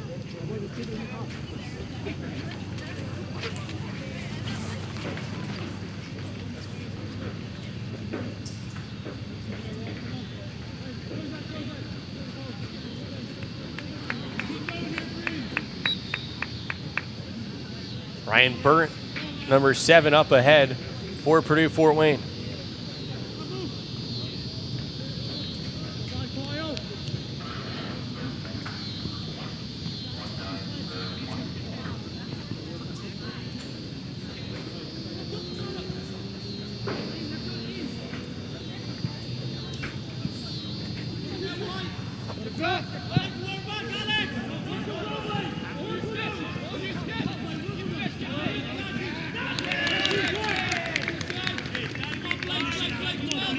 Right now, it's going to be a matter of what do you have to do to get the ball out of danger.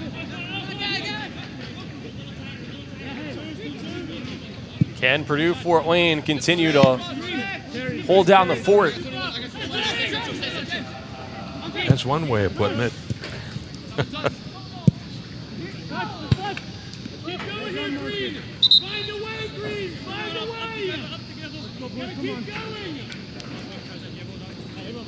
Just a casual stroll here on a beautiful Tuesday night for Toreric Larson.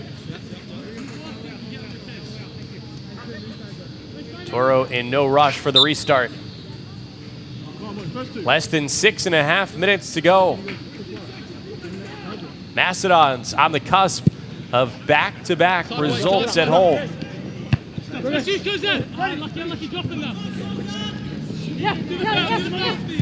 How about the turn there by Del Vecchio? Something brewing for the Phoenix. Headed wide. Lauba goes back. Kulani, the service. On the other end. And it's Toro. Way too much control by Green Bay. The Mastodons have got to settle down in this last 6 minutes. They need to do what they were doing before, which was attacking.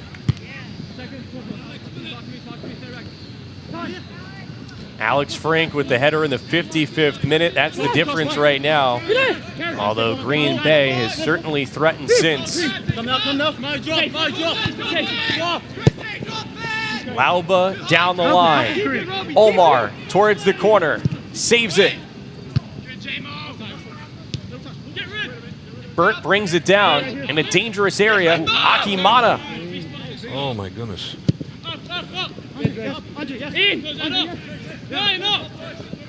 Final 5 in the fourth. Mastodons up 1-0.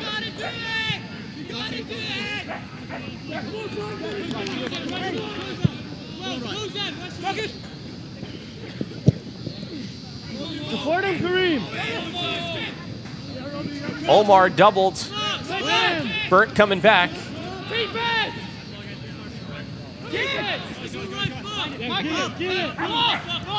Kulani. Over for Smith. Space on the far side. Tim Stiller for Smith.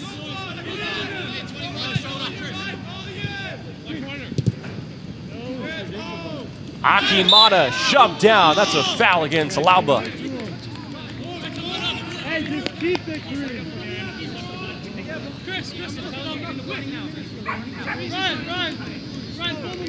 Larson, the sophomore captain from Norway, maintains his poise. Very much so. He comes out, looks over to the AR on the side and said, right here.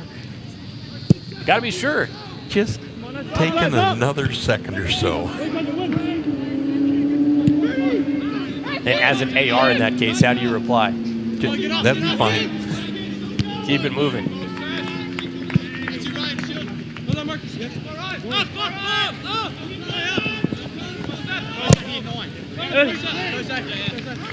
Chris up here.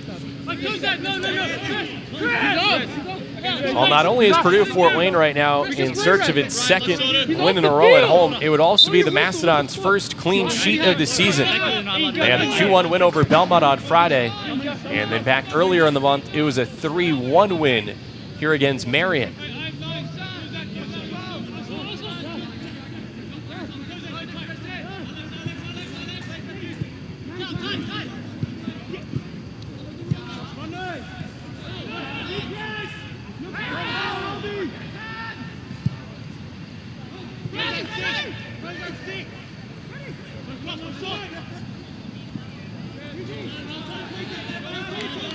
Thanks.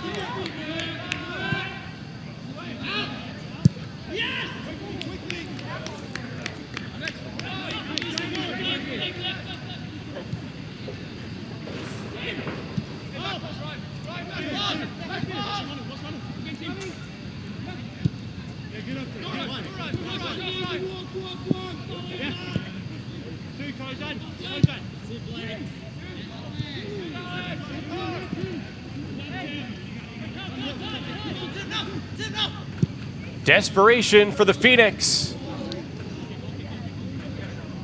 No one on the other end.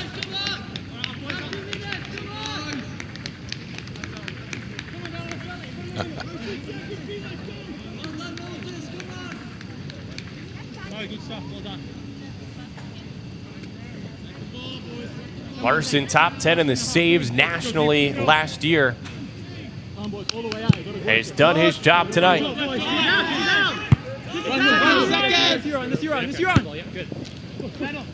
Larson in the match with 3 saves.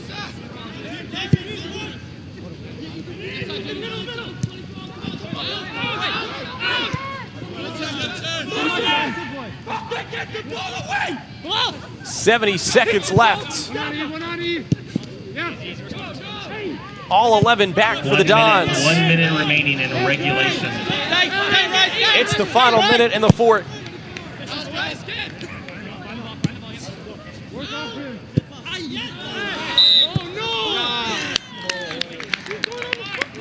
The clock continues to tick as the Mastodons will have a throw-in. Now the clock stops. It's a yellow card against Robla Omar. That had to do with whatever he said, I'm sure.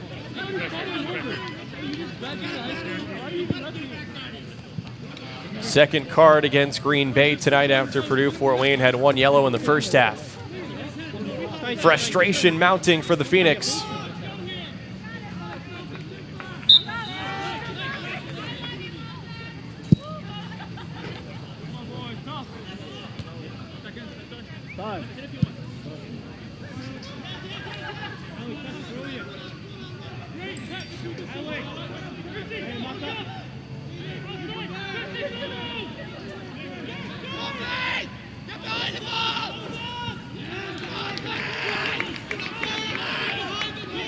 Green Bay has had the better of play over the final half hour, but about to be blanked for the third match in a row. 10, 9, 8, 7, 6, 5, 4, 3, 2, 1, 0. That's it. It's a clean sheet for the Dons.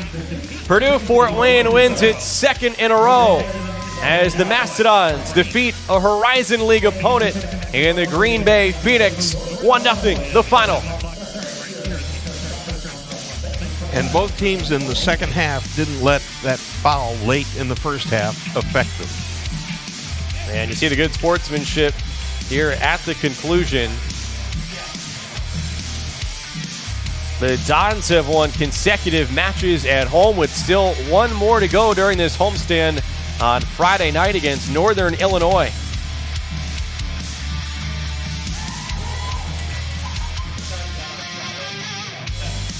It's a 7 o'clock match here on Friday night. Would be great to see you here in person at the Hefner Soccer Complex, and if not, streaming for free on YouTube. And then a look at the road ahead. I'm looking at that October 8th game up in South Bend at Notre Dame. The Dons and the Irish. I grew up in South Bend. I'm a huge Notre Dame fan of all sports, mainly football, but certainly they've had great soccer teams, men and women. They've had some real good ones. They play, I think this week, they play IU at Bloomington. Matchup of a couple of top 10 teams in the nation and two of the best in the state of Indiana, and that'll be a good test for the Mastodons next month. Let's take a look back at what proved to be the only goal of the night. Alex Frank in the 55th minute, scoring on a header with Emil Fossey, the transfer from Denver, providing the service. And I'm sure Coach Harper enjoys having Fossey part of the team because he was very active this evening. He was involved in a lot of the action. A one-time Pioneer leading the way now for the Dons, as Purdue Fort Wayne is now 3-3 with no ties on the year so far through the non-conference portion of the campaign, and Green Bay suffers its third consecutive setback. The Phoenix now 1-3-2, including 0-1 in the Horizon League. So the final time that these two meet up in a non-conference matchup, and now so far through the first 9 meetings dating back to 2002, it's Purdue Fort Wayne with a 4-3-2 advantage. And just think, next year they'll be playing in conference. We'll look forward to that one again. In the meantime, don't forget the Dons back here at home on Friday evening at 7 o'clock against Northern Illinois. Well, that does it for our coverage here tonight from the Hefner Soccer Complex. Big thanks to everyone behind the scenes on our crew, including Eric Hirschberger on camera, along with Colin Heil and Gustavo Figueroa. And then back in the truck, our terrific Never End Sports Network crew, Stephen Wright, along with Lana and Doug Ferguson. Well, for my broadcast partner, Greg Bowden, I'm John Nolan saying thanks and so long from Hefner after a 1-0 Purdue Fort Wayne result. And thank you, John.